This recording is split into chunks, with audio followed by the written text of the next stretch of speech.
ज़माने भर में ये कायदा है कि जिसका खाना उसी का गाना।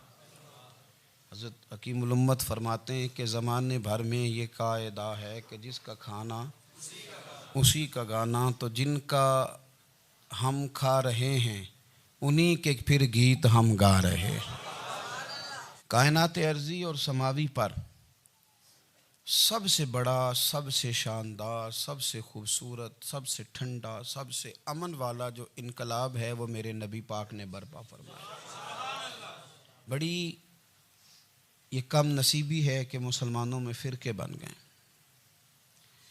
और उम्मत तकसीम हो गई और तकसीम होने से कमज़ोर हो गई। लेकिन अफसोस की बात यह है कि लोग इस बात को समझने से आरी हैं कि ईद मिलादुन नबी सल्लल्लाहु ताला अलैहि वसल्लम तो उम्मत इस बात के शुक्र के तौर पे मनाती है कि अल्लाह ने हमें अपने नबी का ग़ुलाम बनाया। आओ मैं तुम्हें मुस्लिम शरीफ पढ़ के सुनाता हूँ। और रावी भी वो बंदा जो हर वक्त हुजूर के करीब रहते थे, हज़रत अनस बिन मालिक रदी अल्लाह ताला। आप फरमाते हैं मुझे वो दिन भूलता ही नहीं, मैं भुला सकता ही नहीं जिस दिन मेरे नबी पाक मक्के से हिजरत करके मदीना तैयबा तशरीफ़ लाए। हुजूर उस दिन क्या हुआ था? तो हज़रत अनस बिन मालिक फरमाते हैं सारी बीबियाँ छतों पे चढ़ गईं, सारी औरतें अपने अपने काम में मसरूफ़ होती हैं। कोई किसी वजह से छत पे चढ़ जाए तो चढ़ जाए, सारी इकट्ठी तब भी चढ़ती हैं जब गली में कुछ और हो, जब कोई अनोखी बात।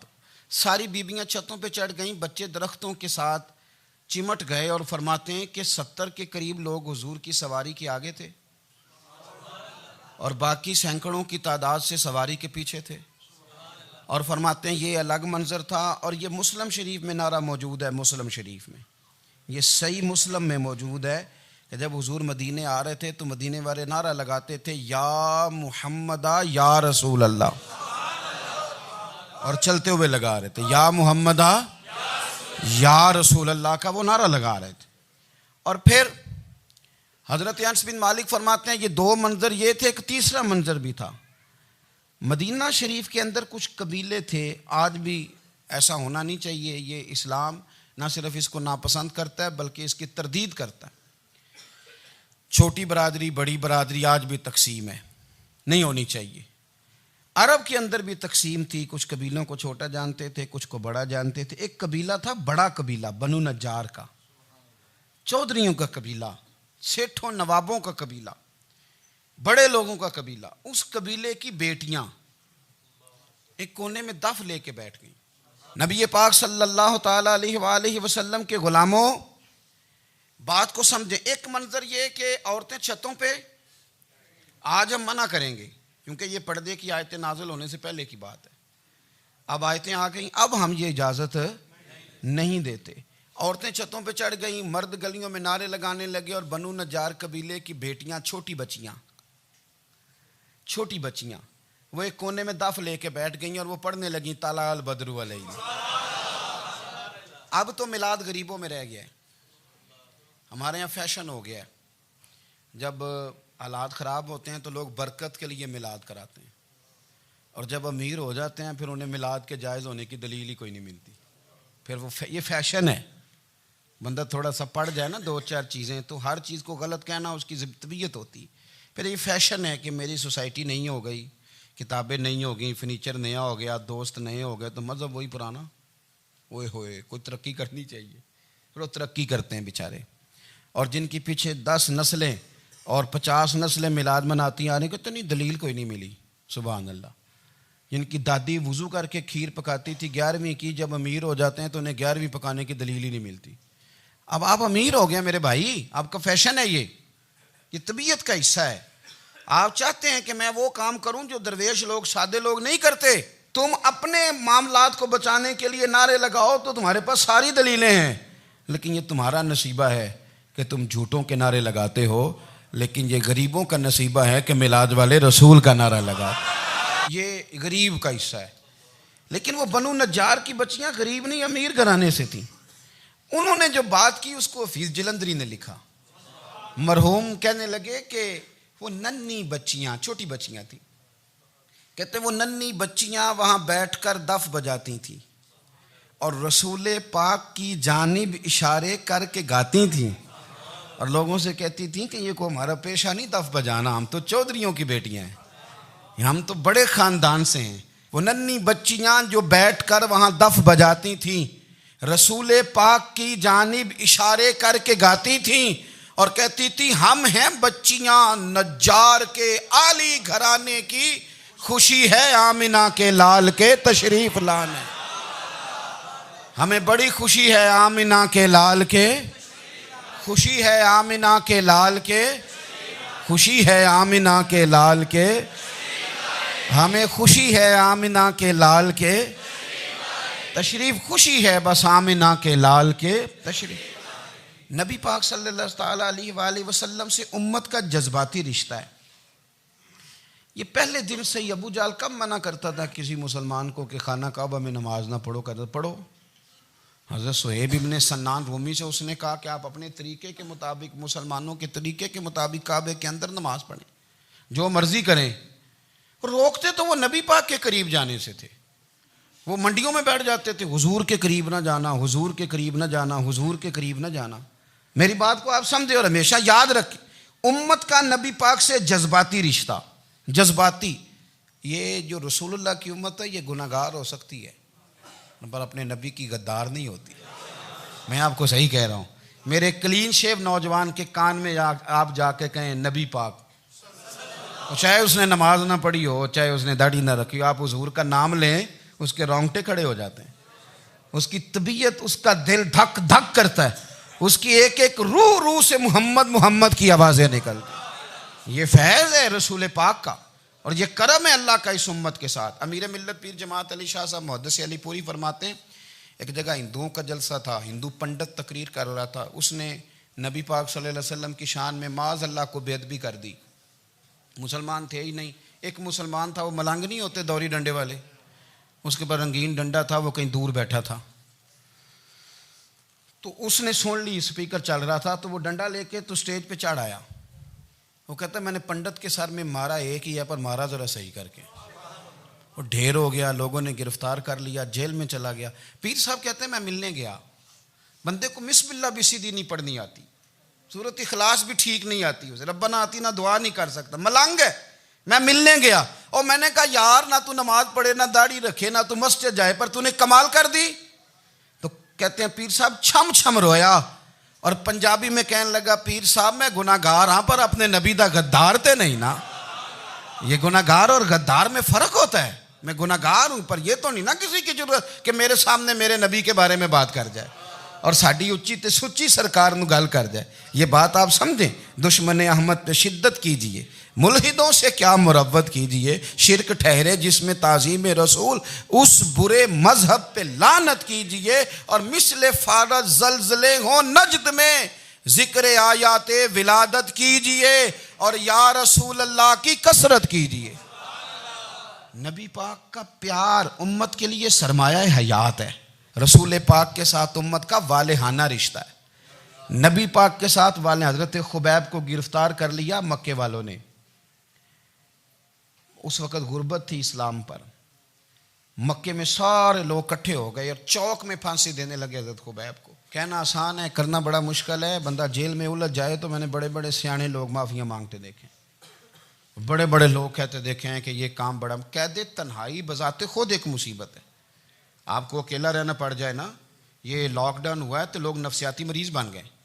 अकेले रहना, तन्हा रहना कुछ छोटा काम है। हजरत खुबैब अकेले और मक्के का दौर और चारों जानिब काफर, और चौक में जब फांसी पे लटकाया जाने लगा तो अबू सुफियान बोले और बोल के कहने लगे यार बंदा कोई काम करके बड़ा पछताता भी है कि यार नतीजा क्या निकला। तो माज़अल्लाह आपका भी नतीजा तो फांसी है, तो आपका क्या ख्याल है। ये आप यकीन करें कि लोग सही सही साथ चलते हैं, थोड़ी सी दुश्वारी उठानी पड़ जाए तो कहते हैं मैं गाड़ी ठीक था, पर इन्हीं पत्थरों पे चल के अगर आ सको तो आओ। मेरे घर के रास्ते में कोई कहकशां नहीं है। लोग ना मीठा मीठा खाना चाहते हैं, थोड़ा कड़वा आ जाए तो मुसीबत बन जाती है। कहते हैं सारे ही फलाने से प्यार करेंगे तो मैं करूँगा, सारे मुखालफत भी करेंगे तो हम इंशाल्लाह प्यार ही करेंगे। ये क्या बात हुई कि हम ज़माने का रंग देख के चलेंगे। अब बाद लोग पछता रहे होते हैं, हजरत खुबैब से कहा, अबू सुफियान ने अभी कलमा नहीं पढ़ते थे, कहने लगे तू इस वक्त फांसी पर लटक रहा है और तेरे नबी मदीने में और आराम में, और उनके सहाबा आराम में, अहले बैत घर में। तेरे ज़हन में अगर इस वक्त यह बात हो कि इस वक्त तेरी जगह पे वो होते, माज़ अल्लाह, तो फिर क्या होता? मजमा गैरों का, इलाका गैरों का। ये टाइम आया था अब नारा रिसालत लगाने का। अब टाइम आया हजरत खुबैब ने नारा रिसालत लगाना है, पर लगाना किस तरह है कि काफिर याद रखें। हजरत खुबैब से कहने लगे अगर तेरी जगह हुजूर होते तो फिर तेरा क्या ख्याल है, माज़ अल्लाह। तो हजरत खुबैब कहने लगे तुम अभी भी नहीं समझे? ठीक है, मैं मक्के में अकेला हूँ, सारे लोग मदीने में हैं, पर मैं पछता नहीं रहा, मैं तो फख्र कर रहा हूँ। मैं फख्र कर रहा हूँ इसलिए कि चोरी करके जान नहीं दे रहा, मदीने वाले की इज्जत पे जान दे रहा हूँ। मैं फख्र कर रहा हूँ। फरमाया सुन, तू कहता है तेरी जगह हुजूर होते और तुम उन्हें यहाँ माज़ अल्लाह फांसी पे लटकाते। फरमाया सुन, मैं तो ये भी पसंद नहीं करता कि मैं घर में बैठा हूँ और मेरे नबी को हल्का सा कांटा भी चुभ जाए। हमारा अपने नबी से मोहब्बत का रिश्ता है, एक कांटा भी हुजूर के कदम मुबारक में चुभे हमें बर्दाश्त। मजमा उनका था, नारे लग रहे थे, हमने मुसलमान पकड़ लिया, लेकिन हजरत खुबैब ने अकेले, अल्लाह करे आपको मेरी बात की समझ आए, अल्लाह करे आपको समझ आए, अकेले जब फांसी के तख्ते के करीब नारा लगाया ना कि मैं तो कांटा भी नहीं चुभने दूंगा अपने नबी को, अब सारे हार गए। अब उस एक जुमले ने ना इनको शिकस्त खुर्दा कर दिया। अब बोल कुछ नहीं सकते थे, गर्दनें झुक गई। और जब सन्नाटा छाया तो अबू सुफियान साथ वाले से कहने लगा बाकी सारी बातें अपनी जगह पर हैं, पर असहाबे मोहम्मद से प्यार तो बड़ा ही करते हैं ना। और वो कच्चा रंग ललारी वाला जेड़ा चढ़दा ते लैंदा रहिंदा, ए इश्क तेरे दा रंग मुहम्मद चढ़ जाए फेर नहीं लैंदा। कहा यार प्यार तो ये करते हैं ना, इसमें कुछ शक वाली बात। इस प्यार से काफिर डरता है। नबी पाक के साथ जज्बाती वाबस्तगी, हुजूर के साथ गुलामों का जज्बाती रिश्ता, और नबी पाक सल्लल्लाहु ताला अलैहि वसल्लम की आमद पर तशक्कुर के जज्बात। इमाम राजी ने लिखा है कि हज़रत मूसा कलीमुल्लाह अलैहिस्सलाम ने तौरात की तख्तियों के अंदर एक उम्मत का जिक्र पढ़ा कि जो उम्मत गुनाह का इरादा करेगी तो गुनाह लिखा नहीं जाएगा जब तक कर न ले, और नेकी का इरादा करेगी तो रब उनकी नेकी लिख देगा, और जब वो कर लेगी तो अल्लाह 10 गुना अजर अता करेगा। और वो ऐसी उम्मत होगी कि जिनके चेहरे क़यामत के दिन नूर की तरह चमकेंगे, और वो उम्मत होगी जिनकी अल्लाह ताला ज़मीन सारी पाक फरमा देगा, जहाँ नमाज पढ़ेंगे नमाज हो जाएगी। ये तज़किरे पढ़ के तो हज़रत मूसा कलीम अर्ज़ करने लगे अल्लाह ये उम्मत मेरी बना दे। तो रब करीम ने फरमाया कि मूसा नहीं, ये तो मेरे महबूब की उम्मत है। फरमाया ये तो मेरे नबी पाक की उम्मत, हुजूर की उम्मत। अल्लाह अकबर। हज़रत मूसा मामूली आदमी नहीं, वो जलीलुल क़द्र पैगम्बर हैं जिनका कुरान के हर सिपारे में तज़किरा है, कहीं वाज़े तौर पे, कहीं इशारतन, हर पारे में। और हज़रत मूसा अल्लाह के वो नबी हैं जो रब से डायरेक्ट बातें करें कोहे तूर। कहा ए मूसा ये उम्मत तो मेरे नबी की है। तो हज़रत मूसा अलैहिस्सलाम अर्ज़ करते हैं, इमाम राजी ने लिखा है, कहते हैं अल्लाह फिर मुझे अपनी नबी की उम्मत में शामिल कर। ओ यार हमें लोग कहते हैं मिलाद ना मनाओ, जिस उम्मत में आने के लिए हज़रत मूसा ने दुआ मांगी, जिस महबूब की गुलामी के लिए, हमें तो दुआ भी कोई नहीं मांगनी पड़ी, अल्लाह ने फजल से ही मदीने वाले का गुलाम बना दिया। तो हम हुजूर के तज़किरे ना करें, हम तशक्कुर ना करें, हम नबी पाक सल्लल्लाहु अलैहि वसल्लम की नात ना पढ़ें, हम हुजूर के आने पर जश्न का इजहार ना करें। हर वो जायज़ तरीका जिससे इजहार खुशी हो सके वो मिलाद पे करना चाहिए, और उसके लिए असबाब बनाने चाहिए। उम्मत का एक जज्बाती अंदाज होना चाहिए नबी पाक के साथ, एक वारफ्तगी, एक ज़ौक़, एक तबीयत के अंदर विजदान। नारा मतलब इस तरह ना हो कि बस चल रहा है काम, मैं नहीं हूँ कायल। मैं कहता हूँ पहले तो कोई लगाए ना, और फिर नारा जब लगता था ना तो मुसलमानों के यहाँ नारा लगता था तो बड़े बड़े लोग कांप जाते थे। सूफिया ने लिखा है कि हज़रत उमर ने जब कलमा पढ़ा ना तो 39 बंदे कलमा पढ़ते थे। तो नबी पाक ने रात को दुआ मांगी, ऐ अल्लाह उमर को मुसलमान करके इस्लाम को इज़्ज़त दे। हज़रत उमर सवेरे आ गए, मुझमें वो तफसील में नहीं जाता, बात लंबी। हज़रत उमर जब आए ना और उन्होंने आते जब कहा ना कि मैं कलमा पढ़ने आया हूँ, तो हुजूर इतने राज़ी हुए कि नबी पाक ने कहा अल्लाहु अकबर।